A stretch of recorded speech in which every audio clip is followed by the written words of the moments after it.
Hello aspirants, कैसे हैं आप सब? आप सब अच्छे होंगे। तो चलिए बिना वेस्ट करे टाइम स्टार्ट करते हैं अपना न्यू टॉपिक, जो कि है character when relevant. So character से आप लोग क्या समझते हैं? करेक्टर हम इंडियन एविडेंस एक्ट में जो बताया हुआ है वो किस चीज़ से डील करता है, वो क्या बताता है? तो करेक्टर बेसिकली जो है हमारे इंडियन एविडेंस एक्ट की 55 सेक्शन की एक्सप्लेनेशन में प्रोवाइडेड है, जो कि बात करता है कि 52, 53, 54, 55 जो सेक्शंस है, इसमें जो वर्ड करेक्टर है that will include both your reputation and disposition, but except as in provided in section 54, उसके अलावा छोड़ के एविडेंस में be given of general disposition and general disposition and reputation, not of particular acts which reputation or disposition was shown. तो character को समझने के लिए ज़रूरी है कि आप इसकी डेफिनेशन को देखें कि भाई रेपुटेशन क्या है और डिस्पोजिशन क्या है, क्योंकि कैरेक्टर यहाँ पे इंक्लूसिव डेफिनेशन बताई हुई है कि भाई it will include both reputation and disposition. तो रेपुटेशन बेसिकली हो गई कि पब्लिक एट लार्ज आपके बारे में क्या सोचती है, सोसाइटी जो है आपके बारे में क्या ओपिनियन रखती है, कि आप किस टाइप के इंसान हैं, कि आपका कैरेक्टर कैसा है, आप एक अच्छे इंसान हैं, आपकी गुडविल है या नहीं है, आप लोग हैं वो आपके बारे में किस तरीके के थॉट्स रखते हैं, ये है वो आपकी सोसाइटी एट लार्ज जो है आपको जो आपके बारे में सोचती है वो आपकी रेपुटेशन बनाता है ना। कि जैसे हमने बोला कि हाँ भाई प्रीति नाम की लड़की है, भाई ये बहुत अच्छी है पढ़ाई में और सबका ध्यान भी रखती है और बड़ी अच्छे से बात करती है, बड़ी अच्छी वेल बिहेव्ड है, बहुत अच्छी है, समझदार है। इस तरीके की जो ओपिनियन फ्रेम हो रहे हैं लोगों के मन में, ठीक है, वो क्या है, आपका एक ओपिनियन हो गया, मतलब पब्लिक एट लार्ज वो आपकी रेपुटेशन क्रिएट करेगा। जैसे अब हम देख लीजिए चीफ मिनिस्टर्स हो गए और नरेंद्र मोदी जी को ले लीजिए कि भाई वो हमारे देश के प्रधानमंत्री हैं, तो उनके बारे में हर किसी का क्या ओपिनियन है? भाई किसी का नेगेटिव भी हो सकता है, किसी का पॉजिटिव भी हो सकता है ना, उसकी बात नहीं कर रहे हैं। Basically generally public at large उनके बारे में क्या सोचती है, वो चीज़ बनाती है आपकी एक रेपुटेशन कि हाँ भाई वो एक अच्छे इंसान है और वो उनकी रेपुटेशन है, ठीक है ना। डिस्पोजिशन से आपको क्या समझ में आता है? डिस्पोजिशन मतलब एक पर्सनल हो गया, मतलब एक आप कह सकते हैं इसे कि एक छोटे से उसमें कि भाई एक पर्टिकुलर इंडिविजुअल आपके बारे में क्या राय रखता है, ठीक है, means very close people to you ना, जिनके साथ आप उठते बैठते हैं, लिमिटेड पर्टिकुलर इंडिविजुअल आपके बारे में क्या सोच रखता है, वो आपको आपकी डिस्पोजिशन बताता है, बेसिकली स्वभाव कैसा है आपका, ठीक है, ये आपका स्वभाव होता है कि भाई किस तरीके का स्वभाव है इस व्यक्ति का, वो आपके डिस्पोजिशन को डिफाइन करता है, ठीक है। तो ये तो हो गया हमारे कैरेक्टर से रिलेटेड, जो कि मेन समझना था, क्योंकि आगे सेक्शन समझने के लिए कैरेक्टर को समझना ज़रूरी है। तो ये था कैरेक्टर, ठीक है, कि भाई आपकी जहाँ पे भी आप पढ़ते हैं, कॉलेज में हो गए, यूनिवर्सिटीज़ में हो गए, वहाँ पे लोग जो आप आस के पास के लोग हैं, टीचर्स हो गए, कोलीग्स हो गए, वो आपके बारे में क्या सोचते हैं, वो आपके बारे में क्या राय रखते हैं, ठीक है, क्या ओपिनियन रखते हैं, वो आपकी रेपुटेशन डिसाइड करता है, ठीक है। अब यहाँ पे जो वर्ड यूज़ किया गया है दैट इज़ वेरी इंपॉर्टेंट, कि जनरल रेपुटेशन और जनरल डिस्पोजिशन की बात कर रखी है। जनरल का मतलब ही हो गया कि नॉर्मली जो लोग हैं, जनरली पब्लिक जो है आपके बारे में क्या डिस्पोजिशन रखती है, कि आपका स्वभाव कैसा है, या क्या ओपिनियन रखती है कि आपकी रेपुटेशन कैसी है, जनरल बेसिस पे, ठीक है, एट लार्ज पे। पर्टिकुलर एक्ट्स जो हैं वो यहाँ पे क्या है कि भाई कोई आपका प्राइवेट जो है किसी इंडिविजुअल का अगर आपके साथ कोई एक्सपीरियंस रहा, may be that is bad और गुड, तो उस पर्टिकुलर एक इंसिडेंट के बेसिस पर जो एक एक्सपीरियंस हम ड्रॉ करेंगे, एक इन्फ्लुएंस लेंगे कि हाँ भाई बंदा ऐसा है, वो यहाँ पे फॉल नहीं करता। क्यों? बिकॉज इट इज़ सेइंग कि एक जनरली पब्लिक एट लार्ज में, एक सोसाइटी में, वो बंदा क्या जो है अपनी एक इमेज फॉर्म करता है। अब टाटा हैं, टाटा के ओनर क्या नाम है? रतन टाटा, है ना। अब उनके बारे में लोग क्या सोचते हैं कि भाई ये बहुत अच्छे व्यक्ति हैं, चैरिटी भी करते हैं, देश के लिए भी बहुत कुछ कर रहे हैं, एंटरप्रेन्योर भी हैं। तो जनरली पब्लिक एट लार्ज उनके बारे में क्या ओपिनियन रखती है कि हाँ भाई वो एक अच्छे इंसान है, उनकी रेपुटेशन अच्छी है, ठीक है। इसी तरीके से जो लोग किसी के बारे में सोचते हैं वो आपकी एक रेपुटेशन क्रिएट करती है, वो आपकी एक डिस्पोजिशन क्रिएट करती है, ठीक है। नाउ ये हो गया हमारा करेक्टर का। अब करेक्टर से हमें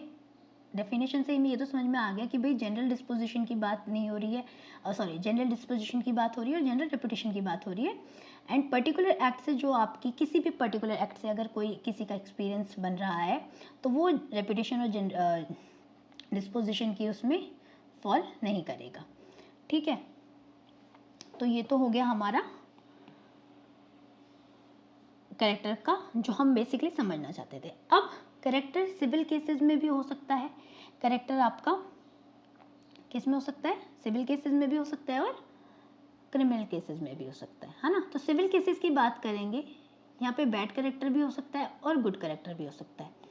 ठीक है, अब यहाँ पे सीधा सीधा इन्होंने कह दिया सेक्शन में, सेक्शन 52 खुद कह रहा है कि भाई मैं ये कहता हूँ कि सिविल केसेस में character to improve conduct imputed, conduct imputed से मतलब समझ रहे हैं आप कि हाँ भाई आप कोई एक कंडक्ट किसी का बंदे का शो करना चाहते हैं, रिप्रेजेंट करना चाह रहे हैं कि हाँ भाई इसने ये जो है ये चोर है, ठीक है, इसने चोरी की है, he is a thief, he is a murderer. ठीक है, वो कोई भी हो सकता है, गुड भी हो सकता है, बैड भी हो सकता है। आप किसी का कंडक्ट के बारे में कुछ रिप्रेजेंटेशन कर रहे हैं, कुछ कंडक्ट को इम्प्यूट कर रहे हैं और उस कंडक्ट को प्रूव करने के लिए, उस कंडक्ट को प्रूव करने के लिए आप किसी कैरेक्टर को शो नहीं कर सकते। कैरेक्टर वहाँ पे कोई भी रिलेवेंस नहीं रखेगा, मीन्स वो इररिलेवेंट होगा। क्या कहना चाह रहा है सेक्शन कि in civil cases character to prove conduct imputed, character की बात हो रही है कि वो इररिलेवेंट होगा। ठीक है, कहीं पे भी जनरल रूल यही है कि जहाँ पे भी कोई कंडक्ट को इम्प्यूट करिए, जो कैरेक्टर की बात हो रही है, सिंपल में शब्दों में, कैरेक्टर इज़ नॉट रेलेवेंट। ठीक है, इसके एक्सेप्शंस हैं 2, वो हम डिस्कस करेंगे। पहले एक बार 52 को पढ़ते हैं कि वो कहना क्या चाह रहा है। ठीक है, now in civil cases the fact that the character of any person यहाँ पे क्या include, character of any person जो है यहाँ पे बेसिकली बात कर रहा है आपकी पार्टीज टू द सूट की। ठीक है, it is not including your witnesses 2। ठीक है ना, कि भाई एक्सप्रेशन वाइड इनफ है, आप इसमें इंटरप्रिटेशन लेना चाहें तो ले सकते हैं कि भाई विटनेस भी हैं, लेकिन यहाँ पे जो बात हो रही है वो आपकी बात हो रही है character of the parties to the suit. ठीक है, तो fact that the character of any person concerned is such as to render probable और improbable any conduct imputed to him is irrelevant. ठीक है, एक्सेप्ट हम पढ़ेंगे बाद में, पहले इतनी इस पोर्शन को समझिए कि फर्स्ट पोर्शन क्या बात करना चाह रहा है कि भाई आपने किसी भी एक पर्टिकुलर बंदे के ऊपर, कोई भी एक पर्सन, एक पार्टी टू द सूट है, उसके ऊपर आपने कोई कंडक्ट इम्प्यूट किया। कंडक्ट इम्प्यूट करने का मतलब क्या हो गया, आपने उसके ऊपर कुछ कहा कि हाँ भाई, उसके कंडक्ट के बारे में आपने रिप्रेजेंट किया कि हाँ भाई ये तो चोर है या एक मर्डर है या ये इस तरीके का व्यक्ति है। ठीक है, आप कुछ भी कह सकते हैं। वो कंडक्ट जो आपका है, वो कंडक्ट यहाँ पे आप इम्प्यूट कर रहे हैं, उसके रिगार्डिंग जो करेक्टर आप शो करना चाह रहे हैं कि character of any person concern in such as to render probable और improbable any conduct imputed to him. Probable मतलब कि हाँ भाई ये चोर है, इसके एविडेंस भी आप नहीं दे सकते कि हाँ भाई ये तो बंदा ही ऐसा है। Listen to me very carefully कि हाँ भाई ये जो बंदा है ये तो, इसकी तो रेपुटेशन ही ऐसा, इसका तो करेक्टर ही ऐसा है, ये तो है इस तरीके का बंदा, चोरी करता है, डकैती करता है, मारपीट करता है, तो इसने ही ये चोरी की होगी। समझ में आ रही है कि भाई हम किसी को ये कह रहे हैं कि भैया वो चोर है, उसने चोरी की है, तो अगर उसका हम कैरेक्टर को डिफाइन करेंगे कि हाँ भाई वो कैरेक्टर ही उसका ऐसा है, वो तो है ही चोर, वो तो करता ही है, उसने पहले भी ऐसा किया है और उसके पास उसके पास ऐसे केसेस आ भी चुके हैं, तो वहाँ पे वो जो कंडक्ट है, वहाँ पे जो वो कंडक्ट इम्प्यूट किया आपने कि उसने चोरी की है, तो उसके रिगार्डिंग जो करेक्टर है आपका, कि आप उसके करेक्टर को ये शो करके नहीं बता सकते, करेक्टर को नहीं डिफाइन कर सकते, वहाँ पे रेलेवेंट नहीं कर सकते कि हाँ भाई ये तो बंदा ही ऐसा है, इसी ने चोरी की होगी। ठीक है, कि भाई चोरी की होगी तो प्रोबेबल हो जाएगा कि हाँ भाई, या फिर आप किसी के नेगेटिव में कह रहे हो कि हाँ भाई ये तो हो ही नहीं सकता, ये तो बड़ा अच्छा व्यक्ति है, इसने तो इतने अच्छे अच्छे काम करे हैं, चैरिटेबल फाउंडेशंस खोली हैं, लोगों के लिए इतनी मदद करता है और कोरोना के टाइम पे इसने इतनी सबकी हेल्प करी है, तो ये बंदा तो चोरी कर ही नहीं सकता, तो वो इम्प्रोबेबल कर देगा। तो उस करेक्टर को आप यहाँ पे रिलेवेंट नहीं करेंगे एक कंडक्ट को, जो भी उस पर इम्प्यूट किया गया उसको बताने के लिए, प्रोबेबल करने के लिए, इम्प्रोबेबल करने के लिए। ठीक है, वो कैरेक्टर वहाँ पे इरेलेवेंट हो जाएगा। ठीक है, किसी भी बंदे ने कोई भी ऐसा कोई काम किया है, कोई ऐसा कंडक्ट किया है और उस कंडक्ट के बेसिस पे आप उसको एक पर्टिकुलर अपना ओपिनियन फ्रेम करके ये नहीं बोल सकते कि हाँ भाई इस बंदे का कैरेक्टर ही ऐसा है, ठीक है, या फिर कोई एक जनरली जो उसका डिस्पोजिशन चला आ रहा है, पब्लिक एट लार्ज उसके बारे में क्या सोचती है, उसके बेसिस पे डिटरमाइन नहीं होगा ये कि हाँ भाई आप उसको जाके उसके एविडेंस दे सकते हैं कैरेक्टर की, हाँ भाई ये तो बंदा बहुत अच्छे उसका है तो ये तो ऐसा कर ही नहीं सकता, या ये बंदा बहुत बेकार है इसी ने ज़रूर किया होगा, ठीक है। दोनों ही तरफ से गुड करेक्टर या बैड करेक्टर, दोनों ही करेक्टर जो आपके सिविल केसेस में इररिलेवेंट है। आया समझ में? यही कंसेप्ट है आपका सेक्शन 52 का कि करेक्टर जो है आपका, कि आपको कि फैक्ट कि करेक्टर किसी पर्सन का जो कि किसी कंडक्ट का इम्प्यूट कर रहा है, उस कंडक्ट को इम्प्यूट या प्रोबेबल या इम्प्रोबेबल बनाने के लिए आप उसके करेक्टर का इस्तेमाल नहीं कर सकते, वो करेक्टर को आप रिलेवेंट नहीं कर सकते अनलेस कि उस बंदे का करेक्टर ही इशू में हो, ठीक है। सबसे पहली बात तो यही कि अगर आप मान लीजिए कि जो सूट इंस्टीट्यूट है वो हुआ ही किसी कैरेक्टर के ऊपर है कि हाँ इस बंदे का कैरेक्टर कैसा है, तो उस चीज़ को जज करने के लिए वहाँ पे आप ये शो कर सकते हैं, ये आपके पास एक एक्सेप्शन है, दिस इज़ योर एक्सेप्शन, कि अगर सूट जो फाइल हुआ है, जो सूट चल रहा है कोर्ट में, वो सूट है ही, जो फैक्ट इन इशू है आपका, वो फैक्ट इन इशू ही यही है कि उस बंदे का कैरेक्टर कैसा है, तो वहाँ पे कैरेक्टर के जो है एविडेंस दिए जा सकते हैं, कैरेक्टर वहाँ रेलेवेंट हो सकता है। लेकिन जहाँ पे बात हो रही है एक नॉर्मल, अब इसका रीज़न आप कभी सोचते हो कि हाँ भाई ये जो है प्रोविज़न क्यों डाला गया, क्या ज़रूरत थी इस प्रोविज़न को डालने की, कि हाँ भाई अच्छा खासा तो चला आ रहा है, क्या ज़रूरत थी? वो इसलिए कि देखिए ये बायस और प्रेजुडिस करने के लिए बहुत ज़्यादा एक मेजर रोल प्ले करेगा। क्यों? क्योंकि अब कोर्ट के सामने आप बैठे हैं, अब कल को आप जज बनेंगे, कल को आपके सामने बहुत सारे जो है केसेस आएंगे, अगर करेक्टर के एविडेंस दिए जाने लग गए वो भी सिविल केसेस में, ठीक है ना, करेक्टर के एविडेंस अगर सिविल केसेस में डालेंगे, जो एक कोर्ट की ना एक इन्फ्रेंस चीज़ ड्रॉ होने लग जाती है, कोर्ट उस चीज़ के बारे में एक इन्फ्रेंस ड्रॉ करता है, एक पर्टिकुलर बंदे को लेके अपना ओपिनियन फ्रेम करेगा कि भाई करेक्टर की बात आएगी जहाँ, तो इस वजह से जो आपका मेजर जो इशू है, जो फैक्ट इन इशू है आपका, जिस केस से आप डील कर रहे हैं, उससे आप डाइवर्ट हो सकते हैं। इसलिए यहाँ पे कहा गया कि भाई करेक्टर को लेके जाएंगे तो फिर तो अपने जो आपका मेन जो आपका मोटिव है उस चीज़ को करने का, उससे आप डाइवर्ट हो जाएंगे, और इस वजह से इस चीज़ को प्रिवेंट करने के लिए ये सेक्शन डाला गया कि हाँ भाई जो कोर्ट है अपना काम अच्छे से कर सके, जो एक केस को डिसाइड करना है that will be strictly with the reference to the facts and circumstances of the case, और उसके अलावा नहीं, ठीक है ना, नहीं तो करेक्टर पे बात चली जाएगी तो फिर तो वो डाइवर्ट ही हो जाओगे आप उस चीज़ से, तो बायस हो सकती है, प्रेजुडाइज हो सकता है किसी के भी व्यक्ति के साथ, तो उस चीज़ को प्रिवेंट करने के लिए ये एक जो है सेक्शन 52 डाला गया कि करेक्टर को आप रेलेवेंट नहीं करेंगे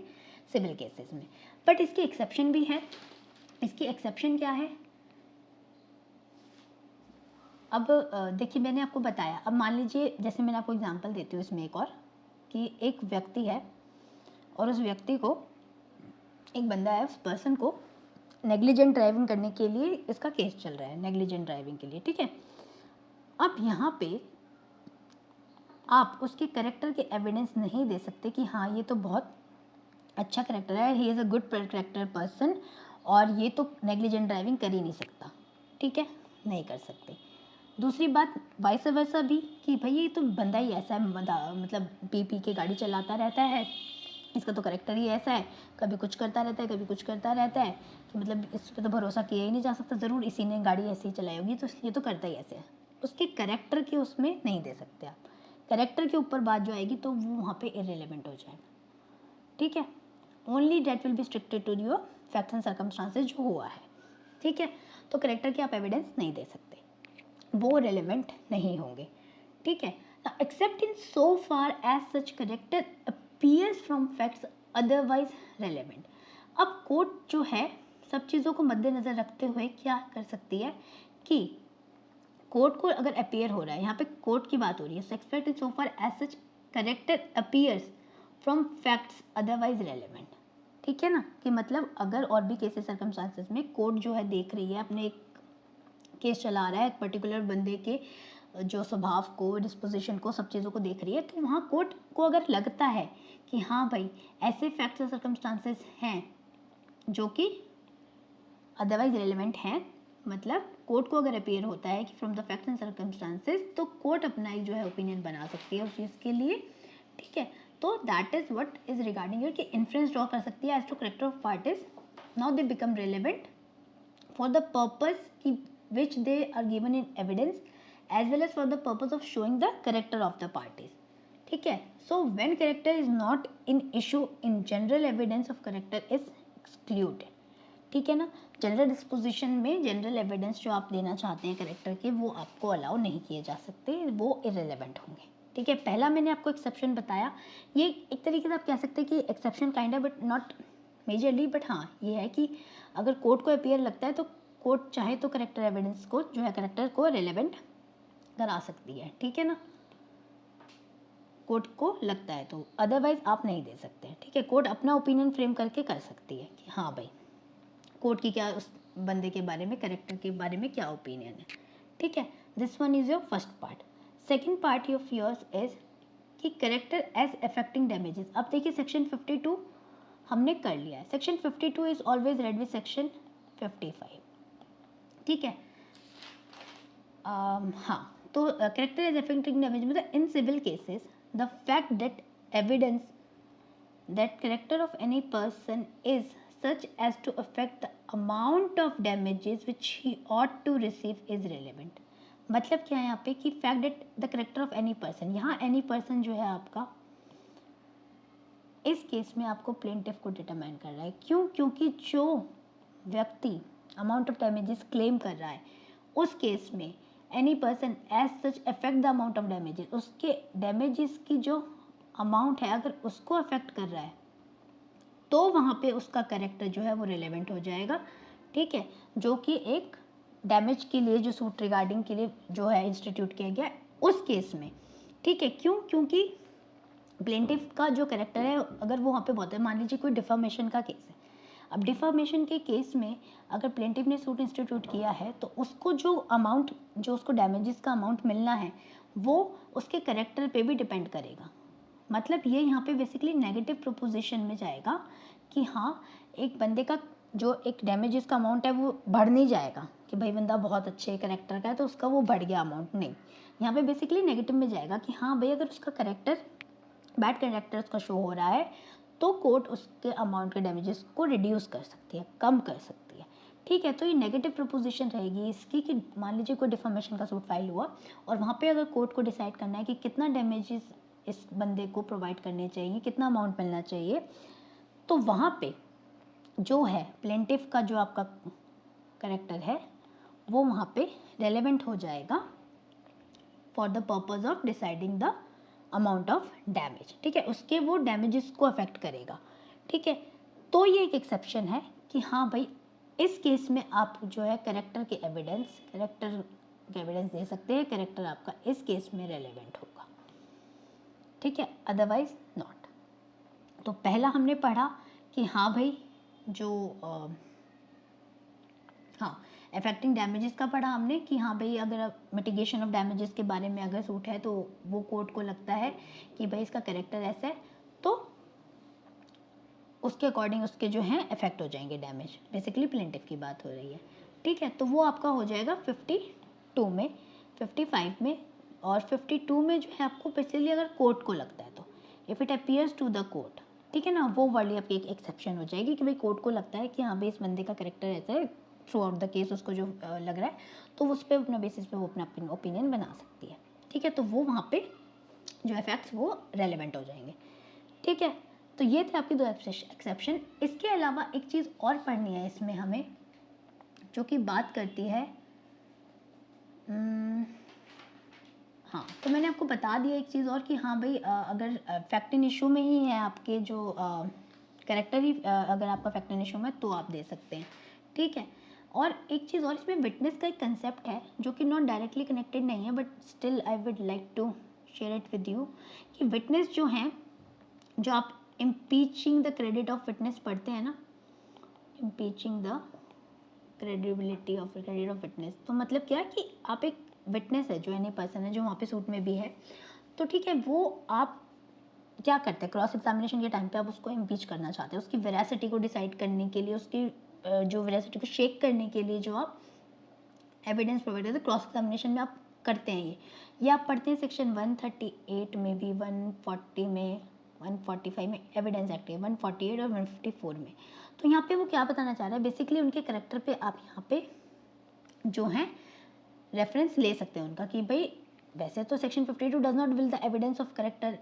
इन reference to the veracity of witness, ठीक है, लेकिन एज टू विटनेस करेक्टर में ऑलवेज भी इम्पीच्ड, क्योंकि उनका जो करेक्टर है वो ऑलवेज इम्पीच किया जा सकता है ना भाई। एक तरीके से एक्सेप्शन ही लगा लीजिए इसको भी, दो नॉट डायरेक्टली कनेक्टेड, बट जो क्या करते हैं जब हम किसी की क्रॉस एग्जामिनेशन होता है, एक सूट इंस्टीट्यूट है, आपने एग्जामिनेशन इन चीफ किया, सामने वाली पार्टी आपके विटनेस को क्रॉस एग्जामिन करेगी, तो they will try to shake the veracity, कि भाई वो अपनी बात से हट जाए, है ना, कि भाई वो जो बात कह रहा है उसके कैरेक्टर के ऊपर भी जो है क्रॉस एग्जामिनेशन हो जाता है, ठीक है। इसलिए यहाँ पे जो है एक तरीके से किया जाता है कि कैरेक्टर के ऊपर यहाँ पे फिर जो है एविडेंस दिए जाते हैं, विटनेस की बात हो रही है यहाँ पे, ठीक है। तो वैसे तो कैरेक्टर सिविल केसेस में और कैरेक्टर जो क्रिमिनल केसेस में है, एक ही डिफरेंस है कि हाँ भाई गुड कैरेक्टर के जो एविडेंस है वो आपके क्रिमिनल केसेस में जो है वो रेलेवेंट होते हैं, ठीक है। सिविल केसेस में रेलेवेंट नहीं होते हैं, सिविल केसेस में इररेलेवेंट होते हैं, ठीक है। गुड कैरेक्टर और बैड कैरेक्टर, ठीक है। तो ये हो गया आपका। सो आई थिंक मेरी तरफ से तो ये सेक्शन कंप्लीट है, ठीक है। 52 में मैंने आपको ये भी बता दिया और 55 भी हमने कर लिया है, ठीक है। हाँ, और मैंने आपको जनरल डिस्पोजिशन का भी बता दिया ना कि भाई पर्टिकुलर जो है उसके सर्कमस्टांसेस और उस पर डिपेंड नहीं करेगा, ठीक है, जनरल डिस्पोजिशन होनी चाहिए, ठीक है। And this is all done. 55 में भी हमने देख लिया कि क्या क्या चीज़ें हैं, ठीक है। तो ये हो चुका है, ठीक है। आपकी जो है दोबारा एक बार रिवाइज कर लेते हैं कि भाई किसी भी कंडक्ट को जो आपने उस पर इम्प्यूट किया है उसको प्रोबेबल बनाने के लिए या इम्प्रॉबेबल बनाने के लिए आप किसी करेक्टर के एविडेंस जो है रेलेवेंट नहीं होंगे, ठीक है। करेक्टर के एविडेंस जो है, करेक्टर जो है उस बंदे का जो फैक्ट जो उस बंदे का करेक्टर है वो यहाँ पे रेलेवेंट नहीं होगा सिविल केसेस में, ठीक है ना। कोई भी आपने कंडक्ट इम्प्यूट किया कि भाई ये व्यक्ति ने चोरी की है, मर्डर किया है, या इसने कोई अच्छा काम किया है या बुरा काम किया है, उसके रिगार्डिंग उसके करेक्टर के एविडेंस आप, करेक्टर जो है उसका यहाँ पे इरेलेवेंट होगा कि भाई ये व्यक्ति इस कैरेक्टर का है तो इसने किया होगा, या इस कैरेक्टर का तो इसने नहीं किया होगा, ठीक है। शॉर्ट एंड सिंपल में यही है कि सिविल केसेस में आपको यही याद रखना है, जब भी कैरेक्टर की बात आएगी वो इरेलेवेंट है। दो एक्सेप्शन है कि पहली तो अमाउंट ऑफ डैमेजेस, मतलब suit he fact in issue में ही वही है आपका, एक तो कैरेक्टर ही आपका फैक्ट इन इशू में है, या फिर अमाउंट ऑफ डैमेजेस की बात करिए, ठीक है। जो अपीयर फ्रॉम कोर्ट है उसे हम एज इन ले लेते हैं कि हाँ भाई वो एक एक्सेप्शन है, बट वो कोर्ट के ऊपर है कि कोर्ट को अगर लगता है तो फैक्ट्स एंड सर्कमस्टांसेस को देखते हुए, ठीक है। तो वहाँ पे वो हो गया। विटनेस की हमने बात कर ली कि हाँ भाई विटनेस को भी जैसे हम क्रॉस एग्जामिनेशन करने के लिए उसके करेक्टर के ऊपर बात ले आते हैं कि हाँ भाई इसका तो करेक्टर ऐसा है, इस पर भरोसा नहीं किया जा सकता, रिलायबल विटनेस नहीं है, इम्पीच करना चाहते हैं उसकी क्रेडिबिलिटी को। तो यहाँ पे ये सेक्शन जो है सिविल केसेस में हमने करेक्टर को जो है कंप्लीट कर लिया है। कोई भी प्रॉब्लम हो, कोई डाउट हो तो जस्ट लेट मी नो, ठीक है। एंड इसके बाद हम क्रिमिनल उसमें करेंगे और फिर हमारा ये रिलेवेंसी ख़त्म खल्लास, ठीक है। फिर पार्ट 2 प्रूफ पे चलेंगे, ठीक है। So it's done from my side and I would like to wish you all a very very happy Holi and to your families also, ठीक है। तो प्लीज़ अपने होली को अच्छे से सेलिब्रेट कीजिए, अपनी पढ़ाई भी करते रहिए and all the very best for your upcoming exams. Till then bye bye and take care and yes don't forget to like and subscribe. Bye bye, take care.